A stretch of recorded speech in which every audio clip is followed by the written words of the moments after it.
amiga, tantos que se han comunicado conmigo, bueno, diciéndome que les gusta el espacio, que me agradecen y sobre todo dándome fuerzas para seguir adelante, ¿sí? Acá estoy tomándome un matecito.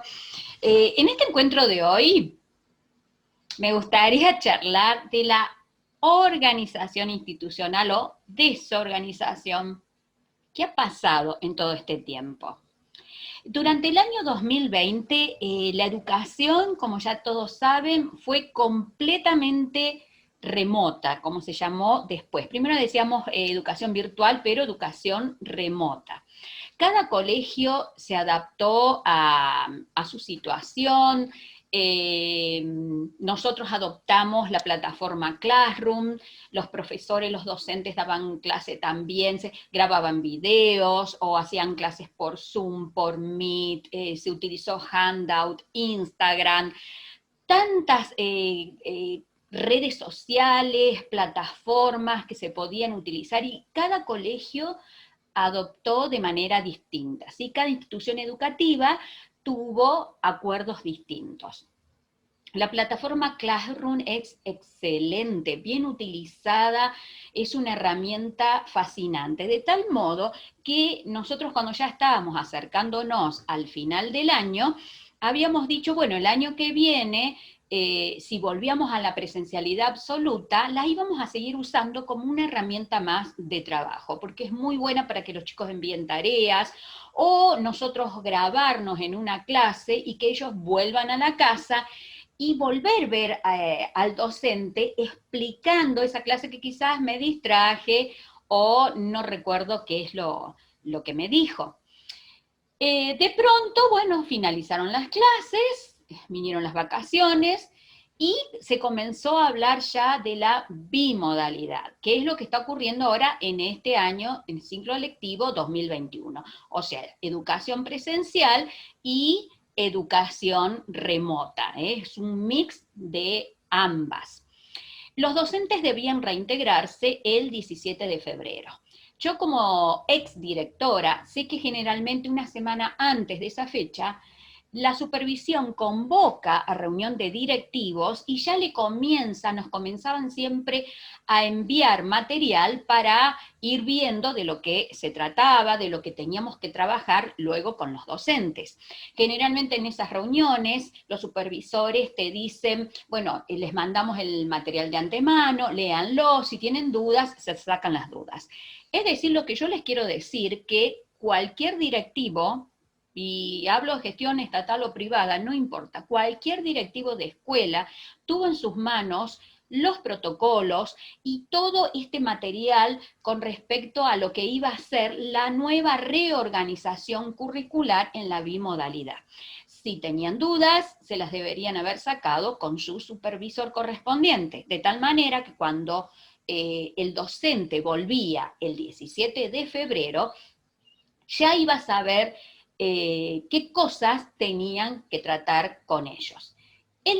Acá en la provincia de Córdoba, el día 18 de febrero debían hacerse talleres docentes. Y en esto me quiero detener, porque hay colegios que lo hicieron presencial, hay colegios que lo hicieron de manera remota. Yo hubiera sugerido directamente, sabiendo que se iban a iniciar ya con protocolos, las escuelas debían comenzarse a organizar con respecto al protocolo, yo hubiera llamado a mis docentes de manera presencial a talleres docentes, los hubiéramos dividido, en todo caso ya docentes divididos en burbujas.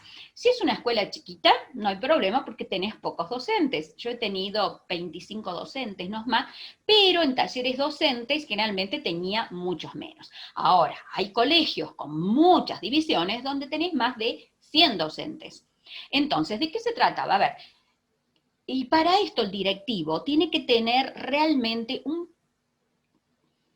cabeza muy abierta, con mucha creatividad, imaginación, un pensamiento crítico, analítico, de decir, a ver, ¿qué voy a hacer? Yo tengo ya este material de antemano, a ver, ¿cómo lo voy a trabajar en mi escuela, en este contexto? Porque cada uno de ustedes, y esto va para ustedes, los directivos, sí saben cuál es el contexto de su institución. Tenemos alumnos conectados, no están conectados, muchos docentes, pocos docentes, muchas divisiones, una sola división por curso, donde la escuela es mucho más fácil de organizar. Perfecto. Entonces, los llamaba, los convocaba, los hacía trabajar 4 horas cumpliendo con todos los protocolos, ¿sí? Manteniendo distancias, con barbijos, con el gel, si eran más de 15 los grupos, ubicándolos en distintas aulas, en distintas burbujas, y ya de paso íbamos practicando un poco, ¿no es cierto? Pero lo que debería haber ocurrido es que los directivos en ese momento le dieran para organizar, porque ya tenían en sus manos cómo más o menos debía reorganizarse la currícula escolar en cuanto a horarios, materias. Hay materias que sí o sí, que son lengua, matemática, inglés, deben ser presenciales, no remotas. Hay otras que tienen una parte de presencialidad y otra parte remota, y hay otras que tienen mucha más carga después. Después ya les voy a mostrar los distintos organigramas. Hay otras que tienen como más carga remota que presencial, ¿sí? Yo voy a compartir ahora la pantalla. Esto lo estoy grabando por Zoom para los docentes que a lo mejor que recién se inician y que no tienen experiencia. El Zoom te sirve no solamente para una reunión, yo soy la única que está. Vas a entrar a reunión, pones grabar y te estás grabando vos nada más. Y esto te permite hacer lo que voy a hacer ahora. Compartir la pantalla.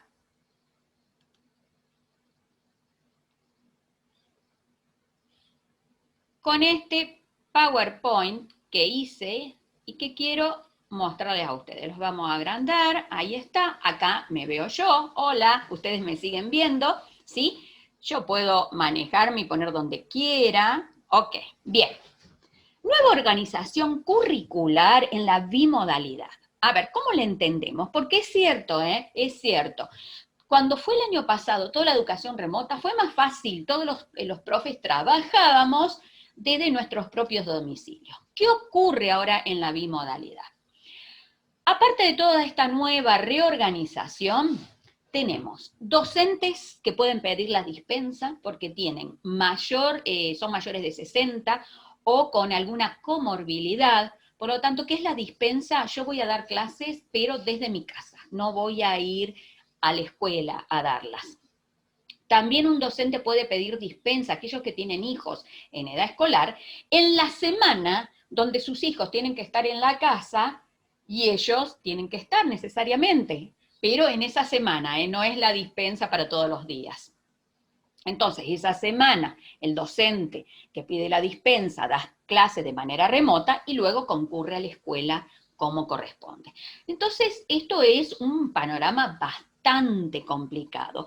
Por lo tanto, necesita de lo que yo digo organización. Y esa palabra es importante, ¿sí? ¿Y quién organiza? ¿El directivo nada más? No.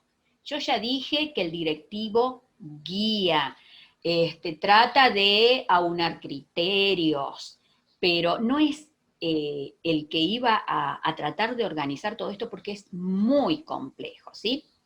Bien, para eso necesitábamos, para poder organizarnos antes del inicio de clase, yo estoy hablando ubicándome el día 18 de febrero, ¿sí?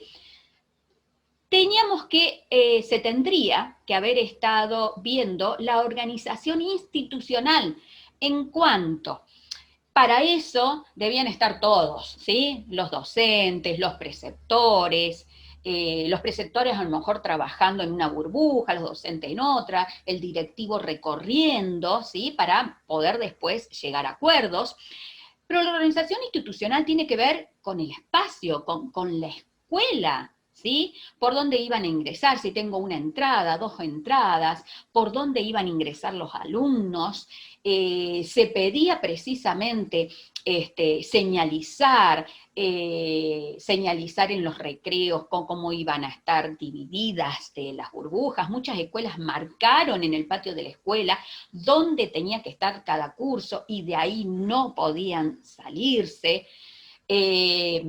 También a lo mejor la organización de lo que tiene que ver con el ingreso de los chicos en cuanto al horario, ¿sí?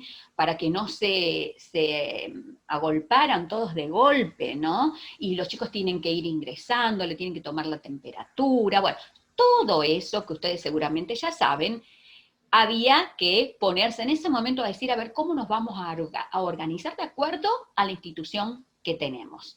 Hay instituciones que tienen más de una entrada o salida y eso le ha posibilitado mucho mejor, ¿sí? Después vemos acá organización del tiempo. Y tiene que ver, que después lo voy a mostrar, que los alumnos tienen que estar 4 horas frente al aula, más los recreos, y ahí tenía que ver en esto, ¿no? Organizamos a los grupos, qué cursos ingresan a tal hora, qué cursos ingresan a la otra, podrían haber dicho con 10 minutos de diferencia, depende, por eso digo, de cómo es la escuela, ¿sí? De cuántos alumnos estamos hablando, de cuántas divisiones. Entonces de ahí ya dependía, pero debían ir ingresando de manera escalonada. Después se tenía que trabajar en cuanto a organización institucional del tiempo, esto lo podían hacer perfectamente entre el director, preceptores, si es una escuela de gestión privada, la entidad propietaria, que también es muy importante en esto. Y después viene organización de la enseñanza. Esto es meramente del equipo directivo y equipo docente. Por eso yo pongo acá trabajo articulado del equipo docente. ¿Por qué es importante esta organización de la enseñanza? Porque acá, en esta bimodalidad, ya no, los chicos no van a tener, y después los voy a mostrar, lo que es biología, física, química, por ejemplo, todos separados con los horarios que solían tener antes, sino como taller de ciencias naturales, lo mismo pasa con el taller de artística y con el taller de ciencias sociales. Y quedan directamente, como ya dije, lengua, matemática, inglés, directamente esas con la carga horaria que han tenido siempre y de manera presencial. Y por último, ver cómo nos íbamos a comunicar con los estudiantes y la familia, ¿sí? Este último punto lo dejo para el próximo video, que ya les avisé que iba a estar organizando, ¿sí? Bien.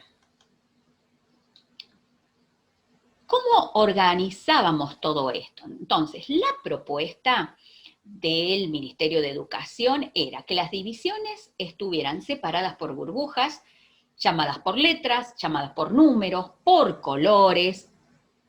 Creo que la mayoría, sobre todo a nivel primario, se organizó por colores. Es más fácil para los niños organizarse de esa manera. La distribución del tiempo deberá ser ajustada a un formato bimodal, reservando horas para la actividad presencial y no presencial. ¿Y cómo iba a ser esa actividad presencial? 4 horas reloj de clases diarias. A esas 4 horas hay que agregarle 2 recreos de 10 minutos, ¿no?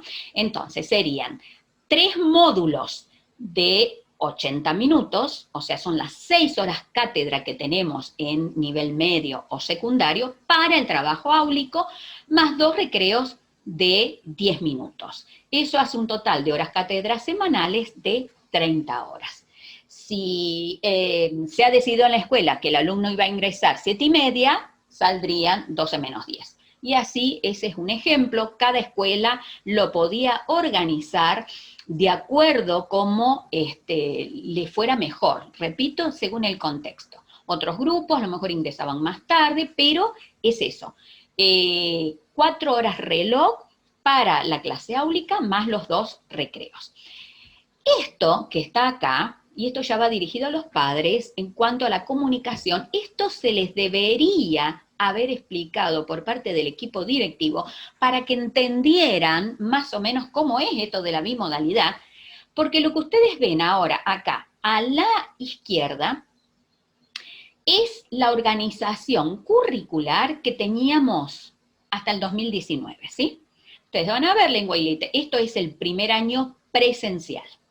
Perfectamente, no me voy a explayar cuántas horas tengo, pero esto era directamente lo que había en el ciclo básico primer año. Fíjense la diferencia acá entre el primer año presencial y el primer año bimodal, donde tenemos horas presenciales y horas no presenciales o remotas. Fíjense, lengua y matemática no se tocan, y lo que es biología, que tenían 3 horas cátedra, y física 3 horas, o sea, en total 6, pasan a ser taller de ciencias naturales, donde tienen 4 horas presenciales y 2 remotas. En total son 6, o sea, no se deja de tener la carga horaria total. Lo mismo pasa con sociales, que sería geografía con ciudadanía y participación, acá 8 horas, y en la bimodalidad 6 horas presenciales y 2 remotas. Ustedes ven que primer año tenía un total de 37 horas cátedras presenciales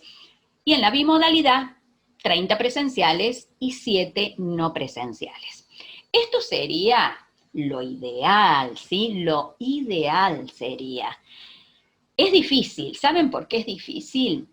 Yo sé que no todo va a salir así como está acá. ¿Por qué? Porque si tuviéramos todos los docentes que trabajan en nuestra escuela nada más, esto sí se puede hacer. Pero hay docentes que trabajan aparte de la escuela donde sos parte del equipo directivo, trabajan en 1, 2 o 3 escuelas más. Entonces ahí ya es muy difícil esta organización. Entonces cada colegio seguramente lo ha adaptado de manera distinta, pero tratando más o menos de mantener esta estructura de tal modo que realmente no se pierda la presencialidad de aquellas materias que son fundamentales, como lengua, matemática, naturales, sociales, y que no sean a lo mejor sobrepasadas en horarios por las de expresión artística, por ejemplo, no desmereciendo la expresión artística, pero el alumno necesita mucho más la presencialidad del docente en estas otras materias cuyos contenidos a veces le cuesta muchísimo aprender de manera virtual. Tenemos el primer año, yo voy a mostrarles a todos por si después quieren detenerse y ver cómo era. El segundo año, ustedes después podrán detener el video, ¿sí? El tercero, ven que todos tienen, acá el tercero tenía 41 horas presenciales, en total hacen también 41 ahí. Cuarto año,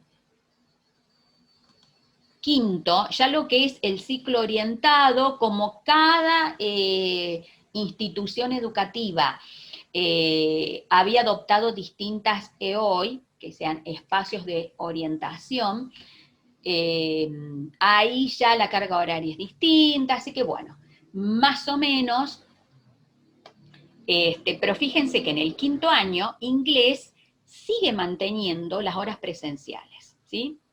Matemática, lengua e inglés sigue manteniendo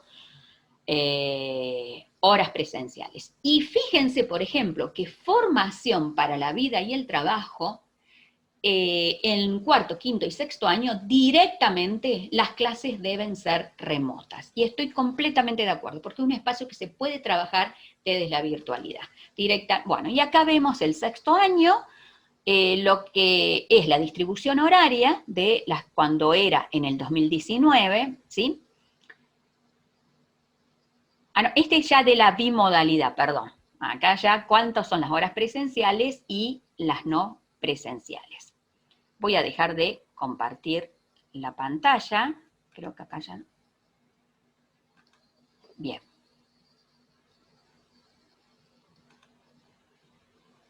Bien, creo que más o menos ustedes han ido entendiendo cómo tenía que ser esta redistribución, ¿no es cierto? Bien. Ustedes como familia, Si esto se hubiera trabajado bien entre el 18 y el 19 de febrero, donde los profesores hubieran recibido ya antes del 1 de marzo los días en que ellos iban a ir de manera presencial, ya sabiendo qué profesor iba a pedir dispensas, cuáles no, cómo estaban organizadas las burbujas de alumnos. Bueno, esa organización correspondía a la parte de preceptoría, ¿sí? Una vez que ya tenían alumnos matriculados, entonces, cómo iban a estar organizadas las burbujas para poder ser entregadas a los docentes antes del inicio de clase, haber comunicado a los papás con tiempo cuando comenzaba su hijo. Recuerden también que se pedía que aquellas familias que tuvieran más de un hijo en el nivel secundario o de primaria, que coincidieran en las burbujas los mismos días para que los papás no tuvieran que estar, o sea, en esta semana tengo a todos mis hijos con clases presenciales y en la semana siguiente de manera virtual. Todo eso estoy de acuerdo en que era un trabajo muy exhaustivo por parte de las instituciones educativas, pero se tenía tiempo para hacerlo, desde el 18 de febrero hasta antes del inicio de clase. Hubo tiempo para hacerlo. Yo espero que las escuelas se hayan organizado bien con esto, ¿no?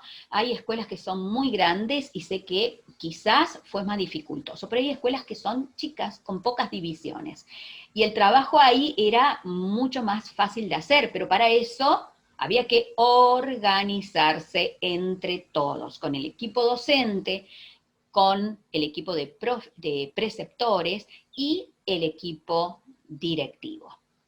Otra cosa también que quisiera aclararles ahora es, a fines del año pasado, cuando ya estábamos terminando todo el tema de la educación remota, los profesores durante todo el año habíamos estado viendo que había alumnos que habían participado siempre, que habían entregado las tareas,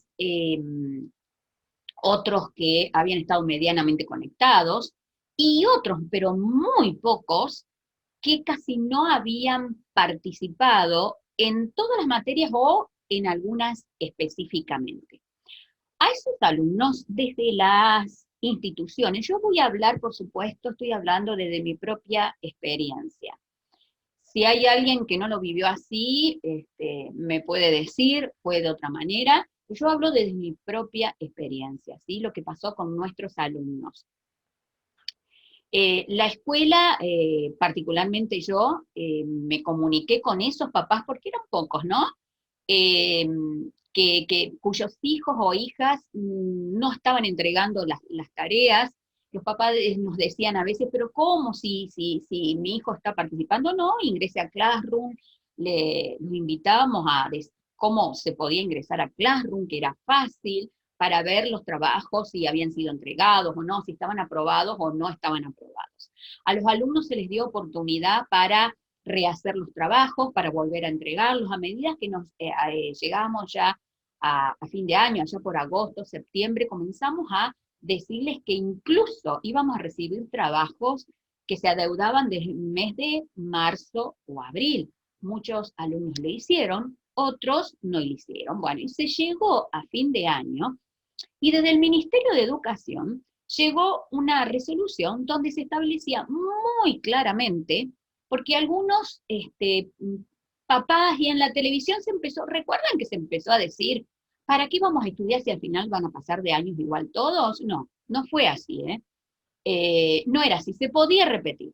Si nosotros hubiéramos tenido un alumno o una alumna que hubiera estado en contacto con su profesor en las clases o entregando tareas en una proporción menor al 30%, hubiera estado presente menos de un 30% de las clases, hubiera entregado o aprobado menos del 30% de los trabajos, a pesar de que les dimos infinidad de oportunidades, esa materia no estaba aprobada. Y si ocurría lo mismo con otros espacios curriculares, ese alumno directamente debería haber repetido. Y es así. Yo no sé qué ha pasado este año, la verdad que no me gustaría saber que hay alumnos que han pasado en esa condición, porque no es que de golpe se dijo vas a desaprobar y vas a repetir el año. Son alumnos que fueron informados durante todo el año de que debían ponerse al día, son alumnos que contaban con la conectividad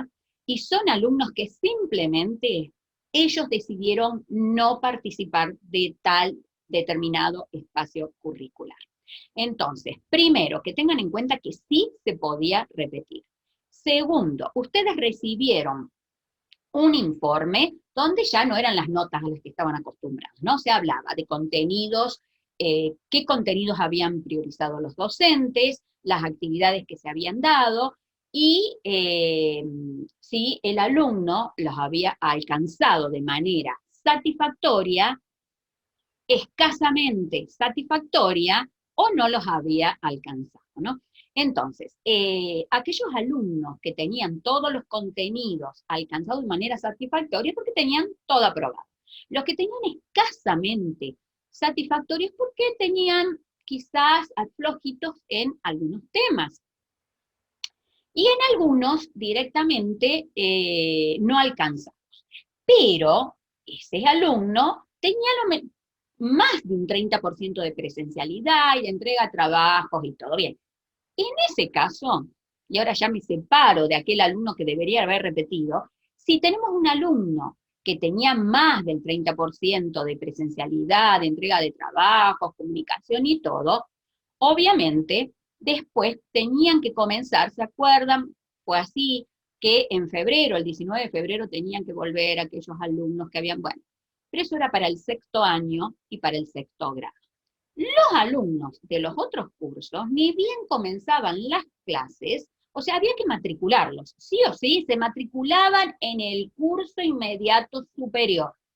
Ahí no había dudas de nada. Así, una vez pasadas las mesas de exámenes previos, ya se sabían qué alumnos iban a pasar de año. Ahora, una vez que yo lo matriculé, el alumno que estaba en cuarto lo matriculé en quinto, cada profe debía tener justamente ese seguimiento de cuáles eran los contenidos que no había alcanzado, que los había alcanzado de manera escasamente satisfactoria. Entonces, una vez iniciada las clases, con esos alumnos, sí me comienzo a dedicar a trabajar con esos contenidos. Era así. Yo quiero que era claro que no se haya hecho confusión al respecto, pero sí se podía repetir, ¿eh? Sobre todo para los papás que siempre me decían que vale que mi hijo se haya esforzado tanto y que tenía todos los trabajos súper bien hechos. Y no, papás, quédense tranquilos, porque si tu hijo o tu hija el año pasado cumplió con todos los trabajos de manera muy buena, excelente, significa que este año no va a tener que reforzar ningún contenido. En cambio, si tu hijo o tu hija más o menos fue, en algunos trabajaba, en otros no trabajaba, el problema también de la virtualidad y que nosotros veíamos a veces en la corrección de tareas es que no sabíamos de manera cierta si lo hacían ellos o se los hacía alguien. Bien, ahora en las horas presenciales, y vamos a darle un poquito más de tiempo a los docentes porque recién ha pasado una semana, los docentes se van a dar cuenta si el alumno aprendió realmente, si hizo aprendizajes significativos, o si el alumno no aprendió porque realmente no hizo las tareas, se la hizo alguien, o porque no entendió, que es otra cosa, ¿sí? A lo mejor lo hizo él, pero no comprendió, porque les cuesta aprender de manera virtual a través de un video. Yo siempre les decía a mis docentes que se grabaran de la manera como lo estoy haciendo yo ahora. Mis clases eran de este modo, compartiendo la pantalla, como también lo hice hace un momento, explicando de una manera súper sencilla, pero hay alumnos que le costó. Por eso yo les decía, les cuesta, necesita que el docente esté ahí a veces para reforzar eso. Entonces, es eso lo que quería también dejar aclarado. ¿Está? Hoy deberían estar sin discusión alguna aquel alumno que repitió o el que pasó de año, aunque sea de manera flojita o con contenidos que no alcanzó, pero que se va a trabajar este año. Entonces dije, recuperamos, hacemos un diagnóstico del grupo, y ya no va a ser del grupo, porque ahora los profes se van a encontrar con este alumno que sabe todo y con este alumno que, oh sorpresa, no aprendió casi nada, pero ahí ya va a depender mucho también del compromiso y el esfuerzo del alumno, padres, por favor, ya los docentes no podemos hacer magia. Los chicos deberían haberse puesto las pilas durante todo el 2020. Sobre todo cuando se comenzó a ver que esto de la pandemia no era una cosa de 1, 2, 3 meses, sino que para eso teníamos a Europa, para ver, que es el diario de mañana, como muchos dicen, que esto iba a continuar. Y esto va a continuar este año. Vamos a ver qué pasa ahora durante el periodo de invierno. Gracias a Dios nosotros ya comenzamos con la vacunación, es como que vamos un poquito más, un paso más adelante que de lo que ha pasado en todo el hemisferio norte. Y bueno, quizás podamos volver a la normalidad. Por eso, toda esta bimodalidad y de acuerdo a la resolución ministerial, se va a hacer un corte evaluativo al final del primer trimestre, ¿sí? Al final del primer trimestre. Y se va a evaluar si se continúa del mismo modo. Entonces, ojalá haya sido clara en cuanto a lo que tenía que ver con toda la organización institucional. Espero que en muchas instituciones educativas no estén con la carita así, porque así, esa cara, pusimos todos cuando sabíamos que iba a haber una bimodalidad, ¿no? ¿Cómo organizamos todo esto? Bueno, con buena voluntad se puede. Les repito, no siguiendo tal cual a veces la nueva organización curricular que yo les mostré, pero sí lo más posible parecido a eso, para que no queden baches, para que no esté faltando un profesor, para que tanto los profesores como los papás sepan cómo va a ser el cronograma escolar de mi hijo este año. Él está en esta burbuja, con estos horarios, en estas materias, con esta materia que va a ser toda presencial, o esta materia que va a ser algunas horas presencial y algunas remota, y cómo va a ser esas horas remotas, porque también les aclaro que los docentes no pueden trabajar más allá de sus horas laborales, pero les aviso que el año pasado, en el 2020, trabajamos 3 veces más. Con la educación virtual realmente se trabajó 3 veces más. Así que no sería demasiado ahora, ¿no? Entre lo presencial y lo virtual. Así que por favor yo les pido a todos mis colegas, yo los sigo tratando de colegas, ¿no? Me refiero a los equipos directivos. Por favor, son ustedes, directores, los que tienen que procurar que esto sea organización, no desorganización. Organización institucional. Pero no tenemos que hacerlo nosotros solos. Necesitamos de mi equipo docente y de mis preceptores en lo que es el nivel secundario. La primaria es mucho más fácil porque hay un docente a cargo de un cursito. Y generalmente son menos los chicos, entonces es mucho más fácil. En la primaria tenés 20 alumnos de promedio, 25 en una privada, pero en el secundario no, llegamos a tener hasta 45 en una división. Entonces, solos no podemos, ¿eh? Directivos, entiendan, por favor, que no somos nosotros los wow, ¿sí? No tenemos superpoderes, necesitamos sí o sí la colaboración de nuestros docentes. Comencemos a entender eso. Y familias deben estar súper informadas. Nos vemos en nuestro próximo encuentro. Un matecito y seguiremos. Gracias a todos.